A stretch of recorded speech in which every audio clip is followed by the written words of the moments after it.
नमस्कार दोस्तों, आपका स्वागत है मेरे इलेक्ट्रिकल ट्यूटोरियल चैनल पे। यहाँ पर हम लोगों ने इलेक्ट्रिकल इंजीनियरिंग के इलेक्ट्रोमैग्नेटिक थ्योरी या इलेक्ट्रोमैग्नेटिक फील्ड से एक न्यूमेरिकल प्रॉब्लम को लिया हुआ है, जो कि इस प्रकार से है।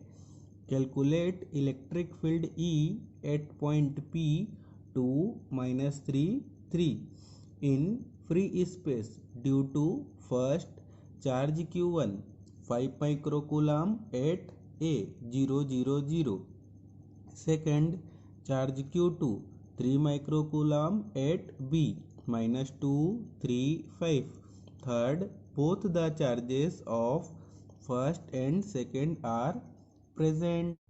अब हम लोगों को इस न्यूमेरिकल प्रॉब्लम पे पहले चार्ज Q1 जिसका वैल्यू कितना है 5 माइक्रोकूलम और लोकेशन कहाँ पर है पोजीशन A जिसका कोऑर्डिनेट कितना है 000।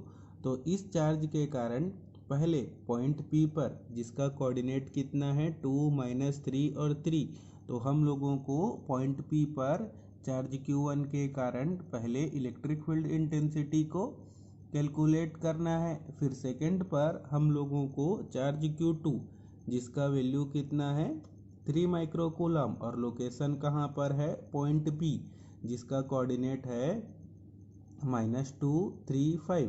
तो हम लोगों को सेकंड चार्ज के कारण सेकंड पर पॉइंट P पर हम लोगों को इलेक्ट्रिक फील्ड इंटेंसिटी को कैलकुलेट करना होगा।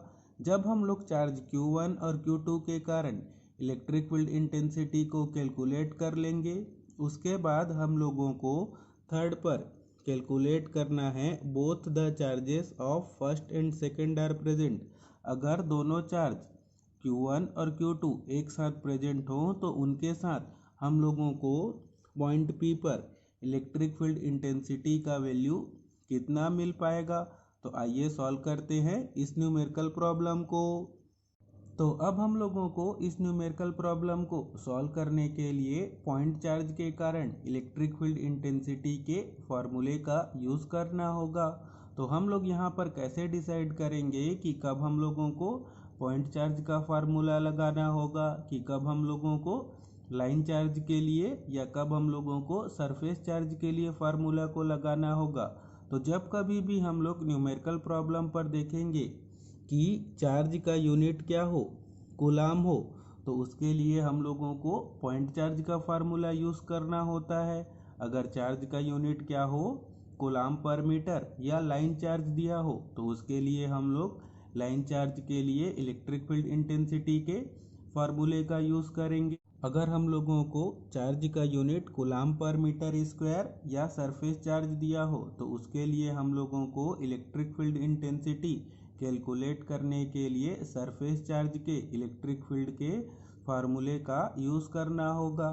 तो अब हम लोग इस न्यूमेरिकल प्रॉब्लम पे पॉइंट चार्ज के इलेक्ट्रिक फील्ड इंटेंसिटी के फार्मूले को यूज़ करेंगे, जो कि कितना होता है। तो लिखेंगे E is equal to Q upon 4πε0 R square, और वेक्टर के फॉर्म पे लिखेंगे तो E पे वेक्टर का साइन और इस पूरे फार्मूले के साथ कितने का मल्टीप्लाई हो जाएगा यूनिट वेक्टर AR का मल्टीप्लाई हो जाएगा। तो अब हम लोग पहले चार्ज के कारण जिसका वैल्यू कितना है 5 माइक्रोकूलम और लोकेशन कितना है 000, इसके कारण इलेक्ट्रिक फील्ड इंटेंसिटी को कैलकुलेट करेंगे। तो पहले हम लोगों को यहाँ पर इस फार्मूले पर R और यूनिट वेक्टर AR को कैलकुलेट करना होगा। यूनिट वेक्टर AR कैलकुलेट करने के लिए हम लोगों को यहाँ पर पहले वेक्टर R को कैलकुलेट करना होगा, और वेक्टर R को कैलकुलेट करने के लिए हम लोगों को पॉइंट वेक्टर RP से पॉइंट वेक्टर RA को माइनस करके यूनिट वेक्टर के साथ लिखना होगा। तो 2 से 0 को माइनस करेंगे तो हम लोगों को क्या मिलेगा 2, और उसके साथ क्या लगा कर लिखेंगे यूनिट वेक्टर AX। फिर हम लोग -3 से 0 को माइनस करेंगे तो मिलेगा -3, और उस पर हम लोग लगा कर लिखेंगे यूनिट वेक्टर AY। फिर हम लोग 3 से फिर 0 को माइनस करेंगे तो क्या मिलेगा +3 और यूनिट वेक्टर लिख लेंगे AZ को। अब हम लोग यहाँ पर आगे R के वैल्यू को कैलकुलेट करेंगे। तो R के वैल्यू को या मॉड R के वैल्यू को कैलकुलेट करने के लिए हम लोगों को जो हम लोगों ने वेक्टर R लिया हुआ है उसके यूनिट वेक्टर के कोफिशिएंट को अंडर रूट पे स्क्वायर करना होगा। तो लिख पाएंगे 2 का स्क्वायर प्लस -3 का स्क्वायर फिर +3 का स्क्वायर और पूरे के पावर पर लेना होगा 1/2। और जब हम लोग इसको कैलकुलेटर की हेल्प से सॉल्व करेंगे तो इसका वैल्यू हम लोगों को कितना मिलेगा 4.69। तो अब हम लोग इस फॉर्मूले पे यूनिट वेक्टर AR को किस प्रकार से रिप्लेस कर लेंगे तो लिखेंगे vector R upon mod of vector R। और हम लोग मॉड ऑफ वेक्टर R को कितना लिख सकते हैं R। तो इस फार्मूले को चेंज करके लिख लेंगे वेक्टर R अपॉन R। और यहाँ पर हम लोग पहले पॉइंट के लिए इलेक्ट्रिक फील्ड इंटेंसिटी को कैलकुलेट कर रहे हैं तो यहाँ पर नाम दे देंगे फर्स्ट पॉइंट। अब हम लोग इस फार्मूले पर यूनिट वेक्टर AR के वैल्यू को पुट करेंगे तो वेक्टर E और पहले पॉइंट के लिए लिख लेंगे P1 और Q को कैसे रिप्लेस कर लेंगे Q1 से 4πε0 R² वैसा का वैसा ही रहेगा। और इस पे हम लोग यूनिट वेक्टर AR के वैल्यू को पुट करेंगे तो वेक्टर R अपॉन R। और इस फार्मूले को हम लोग सिंप्लीफाई करके लिखेंगे तो कितना मिल पाएगा Q1 इंटू वेक्टर R और डिवाइड पर हम लोगों को लिखना होगा 4πε0 R³। तो अब हम लोग इस फार्मूले पर पॉइंट 1 के लिए सभी वैल्यू को पुट करके इलेक्ट्रिक फील्ड इंटेंसिटी को कैलकुलेट कर लेंगे तो लिख पाएंगे vector EP1 is equal to Q1 का वैल्यू हम लोगों को कितना दिया हुआ है 5 माइक्रोकूलम तो लिखेंगे 5 इंटू 10⁻⁻⁶। और वेक्टर R का वैल्यू हम लोगों ने अभी कैलकुलेट किया है तो लिखेंगे 2 unit vector AX -3 unit vector AY +3 unit vector AZ। और हम लोग इस पर डिवाइड करेंगे R के क्यूब का तो R का वैल्यू हम लोगों ने कैलकुलेट किया है 4.69 तो उसका हम लोगों को क्या करना होगा क्यूब। और इस फार्मूले पर 1/4πε0 है और उसका वैल्यू कितना होता है 9 इंटू 10⁻⁹। और जब हम लोग इस पूरे टर्म को कैलकुलेटर की हेल्प से सॉल्व करेंगे तो इसका वैल्यू हम लोगों को कितना मिल पाएगा तो लिखेंगे वेक्टर EP1 और वैल्यू हम लोगों को अप्रॉक्स मिलेगा 871.3 यूनिट वेक्टर AX फिर -1307.08 यूनिट वेक्टर AY फिर +1307.08 यूनिट वेक्टर AZ।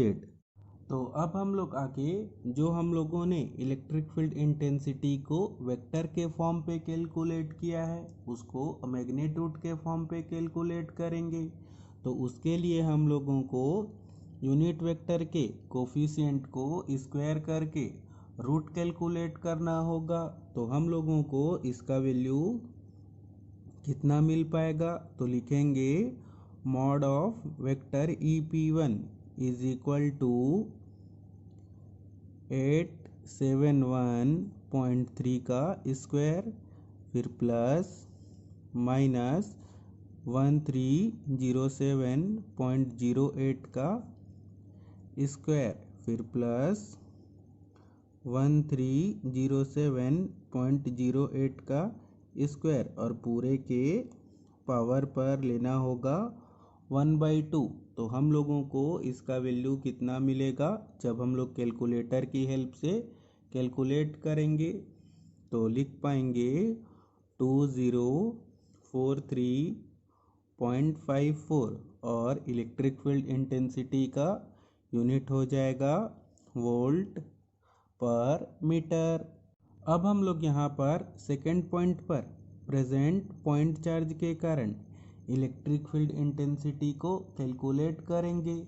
तो जिस प्रकार से हम लोगों ने फर्स्ट पॉइंट के लिए इलेक्ट्रिक फील्ड इंटेंसिटी के फॉर्मूले का यूज़ किया है, उसी प्रकार से सेकेंड पॉइंट पर प्रेजेंट चार्ज के लिए हम लोगों को इलेक्ट्रिक फील्ड इंटेंसिटी के फॉर्मूले का यूज़ करना होगा। तो लिख पाएंगे vector EP2 is equal to, और न्यूमरेटर पर लिखेंगे Q2 इंटू वेक्टर R, और डिवाइड पर लिखना होगा 4πε0 और R का क्यूब। अब हम लोग इस फार्मूले पर पहले वेक्टर R को कैलकुलेट करेंगे। तो उसके लिए हम लोगों को पॉइंट P के वेक्टर से जो पॉइंट B पर जो कोऑर्डिनेट दिया हुआ है उसके कोऑर्डिनेट को माइनस करेंगे और लिखेंगे यूनिट वेक्टर के साथ।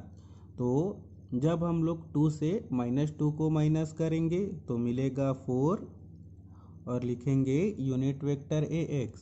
फिर हम लोग -3 से 3 को माइनस करेंगे तो मिलेगा -6 और लगाकर लिखेंगे उसके साथ यूनिट वेक्टर AY।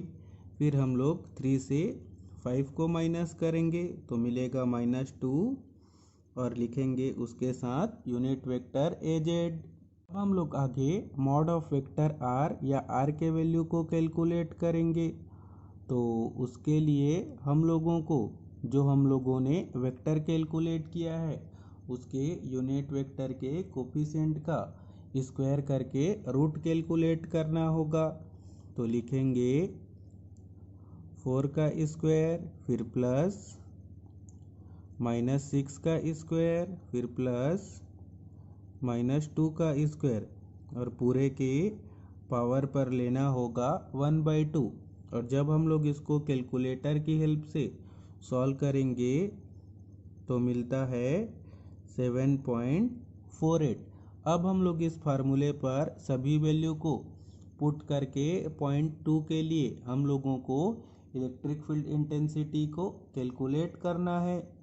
तो अब हम लोग आगे लिख पाएंगे वेक्टर EP2 और हम लोगों को Q2 का वैल्यू कितना दिया हुआ है 3 माइक्रोकूलम। तो Q2 के जगह पुट करेंगे 3 × 10⁻⁻6। फिर हम लोग वेक्टर R के वैल्यू को पुट करेंगे जो कि कितना है 4 unit vector AX, -6 unit vector AY, -2 unit vector AZ और डिवाइड करना होगा इस पर R के क्यूब का। तो R का वैल्यू हम लोगों ने कैलकुलेट किया है 7.48, तो उसका ले लेंगे क्यूब और 1/4πε0 का वैल्यू होता है 9 × 10⁹ और जब हम लोग इसको कैलकुलेटर से सॉल्व करेंगे तो हम लोगों को पॉइंट 2 पर इलेक्ट्रिक फील्ड इंटेंसिटी का वैल्यू कितना मिल पाएगा। तो लिखेंगे 258.06 यूनिट वेक्टर AX, फिर -387.09 यूनिट वेक्टर AY, फिर -129.03 यूनिट वेक्टर AZ। अब हम लोग आगे पॉइंट 2 पर इलेक्ट्रिक फील्ड इंटेंसिटी के मैग्नीट्यूड को कैलकुलेट करेंगे। तो उसके लिए हम लोगों को लिखना होगा मॉड ऑफ वेक्टर EP2, और जो हम लोगों को यूनिट वेक्टर के कोफिशिएंट का स्क्वायर करके उसके रूट को कैलकुलेट करना होगा। तो लिखेंगे 258.06 का स्क्वायर, फिर प्लस माइनस 387.09 का स्क्वायर, फिर प्लस, फिर माइनस 129.03 का स्क्वायर, और पूरे के पावर पे 1/2। अब हम लोग इसको कैलकुलेटर की हेल्प से सॉल्व करेंगे। तो इसका वैल्यू हम लोगों को मिलेगा 482.79, और इसका यूनिट हो जाएगा वोल्ट पर मीटर। अब हम लोगों को आगे थर्ड पॉइंट पर बोथ द चार्जेस के कारण इलेक्ट्रिक फील्ड इंटेंसिटी को कैलकुलेट करना है। तो उसके लिए हम लोगों को जो पहले पॉइंट पर हम लोगों ने वेक्टर के फॉर्म पे इलेक्ट्रिक फील्ड इंटेंसिटी को कैलकुलेट किया है, और जो दूसरे पॉइंट पर हम लोगों ने वेक्टर के फॉर्म पे जो इलेक्ट्रिक फील्ड इंटेंसिटी को कैलकुलेट किया है, उन दोनों टर्म को ऐड करना होगा। तो लिखेंगे थर्ड पॉइंट पर total electric field intensity at point P। तो हम लोगों ने जो पहले पॉइंट पर इलेक्ट्रिक फील्ड इंटेंसिटी को वेक्टर के फॉर्म पे कैलकुलेट किया है, और दूसरे पॉइंट पर भी जो हम लोगों ने इलेक्ट्रिक फील्ड इंटेंसिटी को वेक्टर के फॉर्म पे कैलकुलेट किया है, तो दोनों टर्म को ऐड करना होगा। जब हम लोग दोनों टर्म को ऐड करेंगे तो हम लोगों को मिलेगा 1129.36, और यूनिट वेक्टर AX, फिर माइनस 1694.17 यूनिट वेक्टर AY, फिर प्लस 1178.05 यूनिट वेक्टर AZ। अब हम लोग आगे इसके मैग्नीट्यूड को कैलकुलेट कर लेंगे। तो उसके लिए हम लोगों को यूनिट वेक्टर के कोफिशिएंट का स्क्वायर करके अंडर रूट को कैलकुलेट करना होगा, और जब हम लोग कैलकुलेटर की हेल्प से सॉल्व करेंगे तो उसका वैल्यू कितना मिलेगा 2352.33, और यूनिट हो जाएगा वोल्ट पर मीटर। तो इसी के साथ ही हम लोगों का यह न्यूमेरिकल प्रॉब्लम कंप्लीट हुआ, जिस पर हम लोगों ने सीखा कि पॉइंट चार्ज के लिए इलेक्ट्रिक फील्ड इंटेंसिटी के फार्मूले को किस प्रकार से यूज करके इलेक्ट्रिक फील्ड इंटेंसिटी के वेक्टर फॉर्म और मैग्नीट्यूड फॉर्म को कैलकुलेट किया जाता है। तो अगर आपको यह सब बताने का मेथड, समझाने का मेथड अच्छा लगा हो तो इस वीडियो को लाइक एंड शेयर करें, और मेरे चैनल को सब्सक्राइब करें। Thank you, all the best.